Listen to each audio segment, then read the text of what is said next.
Hi there, once again, I'm Matt Donnelly from RotoBaller, and officially we are on to week number 5. That's right, we've already passed the quarter pole here of the 2023 NFL season, and you know what, we've had some surprises along the way. But you know what, we know which quarterbacks right now that we can trust, and those include the Patrick Mahomes, the Jalen Hurts, the Josh Allens, the Tua Tagovailoas, the Justin Herberts. These are guys you can trust each and every week. But before I talk about my must-starts and must-sits for week number 5, I have a few public service announcements that I need to make. First, remember, plenty can happen between now, which is Monday when I'm recording this video, and Sunday's kickoffs.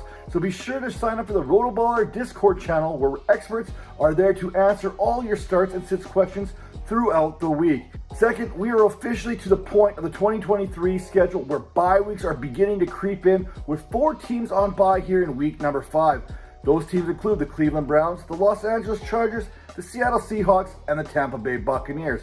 You are going to have to find alternatives for Justin Herbert, Deshaun Watson, Geno Smith, and Lord help you, Baker Mayfield, if he's one of the options that you've been running with the last couple weeks.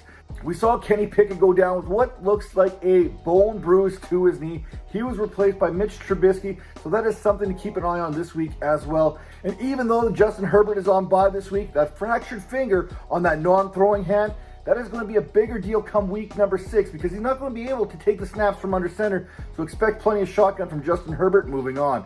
So for week number 5, my must start and must sit players at the quarterback position are as follows. So you might want to get these guys because they're more than just a bye week replacement. Starting with CJ Stroud of the Houston Texans as they take on the Atlanta Falcons. First, Carolina may be rethinking that whole first overall selection thing. Once again, Stroud went over 300 yards passing while tossing a pair of touchdowns and quietly posting a 25-point fantasy performance against the Pittsburgh Steelers there in week number 4.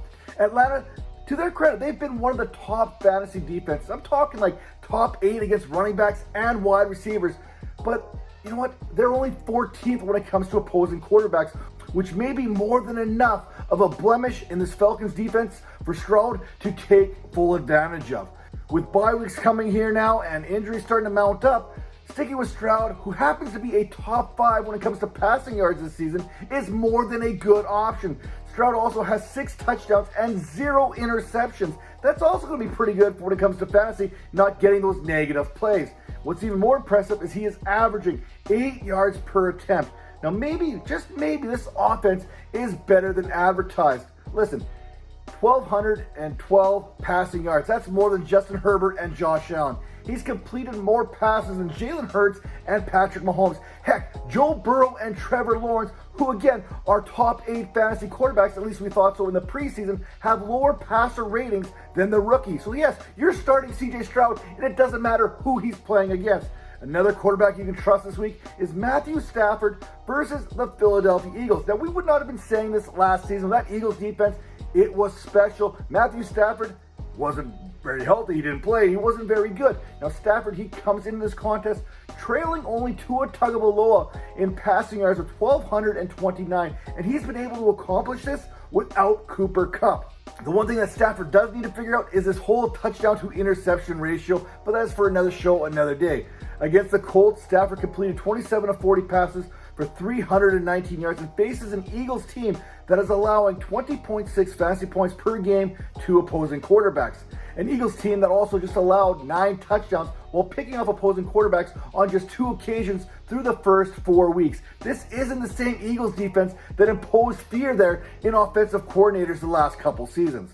Another quarterback that you're starting is Howell versus the Chicago Bears.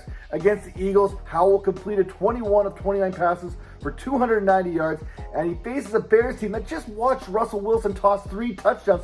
So you have to think that Howell is going to be able to duplicate that performance and much, much more. So far this season, the Bears secondary has conceded 10 passing touchdowns in 4 weeks, which has pushed that fantasy average over 21.5 on a per game basis. With that in mind, a floor of 20 fantasy points is a great week, especially if Howell is that bye week filler for a Justin Herbert or Deshaun Watson, or heck, even a Geno Smith. And finally, maybe this comes as a surprise, but I am starting Zach Wilson. Why? Because he's playing against the Denver Broncos, and that's what you do with quarterbacks, wide receivers, tight ends, running backs, it doesn't matter. You start everybody you have against the Denver Broncos. Wilson, hey, he played good enough to win last week against the Kansas City Chiefs. There may have been some questionable calls late in that game, but he also took it very personally. He took it very hard when he lost that fumble and didn't get a chance to get the ball back. If you are a lip reader, he basically said, I lost that game. It's my fault, bro. Now, the good news for Wilson, Justin Fields, he was on a downer heading into Week 4's contest against his Broncos team, and all that pain, it went away as he didn't miss a single pass attempt until a Hail Mary attempt before the end of the first half, and he finished with 4 passing touchdowns and over 330 yards. So Zach Wilson, better days are coming here in week number 5. Now for quarterbacks that I'm sitting this week, Joe Burrow versus Arizona. Let's call it the way it is. Joe Burrow ain't going to be Joe Burrow until he takes some time off to properly heal and rest that calf. Remember, when he first hurt that calf, it was Jamar Chase that said he didn't even want to see Burrow back until week number 5. This is probably why. Now I applaud Burrow for battling through this calf injury, but right now he is doing more harm than good.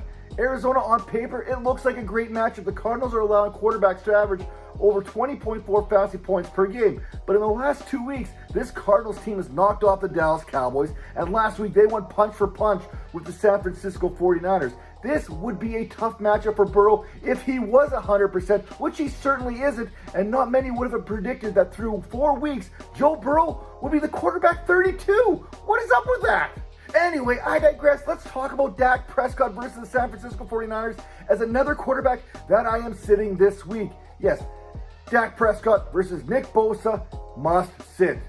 The 49ers, they sit 7th in fantasy points against the quarterback position, and they have picked off the opposition signal caller on 5 occasions while allowing just 4 touchdowns.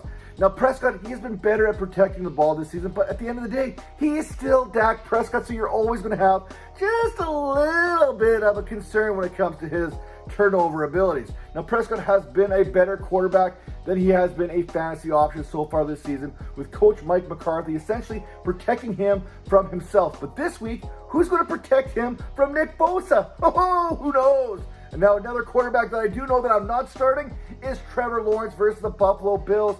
Lawrence and the Jaguars, they're staying in London, so perhaps that benefits them and they get things together, and you know what, whatever you want to go with there. But I simply cannot trust this guy.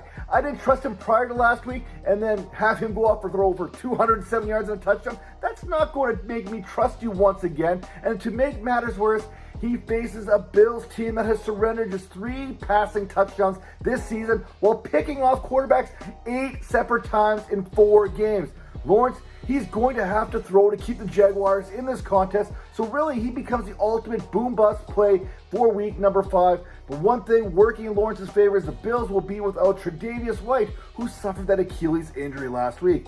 Well, at least he's been better than Joe Burrow, am I right? Once again, here are your quarterback starts and sits. Blitz, start with CJ Stroud versus anyone. He's averaging 300 yards per game passing and 8 yards per attempt. Matthew Stafford is second in the NFL in passing yards, and he faces an Eagles team that has allowed the 4th most passing yards to date. Sam Howell's another start versus the Chicago Bears. Even Russell Wilson got cooking last week, throwing 3 touchdowns. And finally, Zach Wilson, he's a start. There's bye weeks, and then there's playing the Denver Broncos.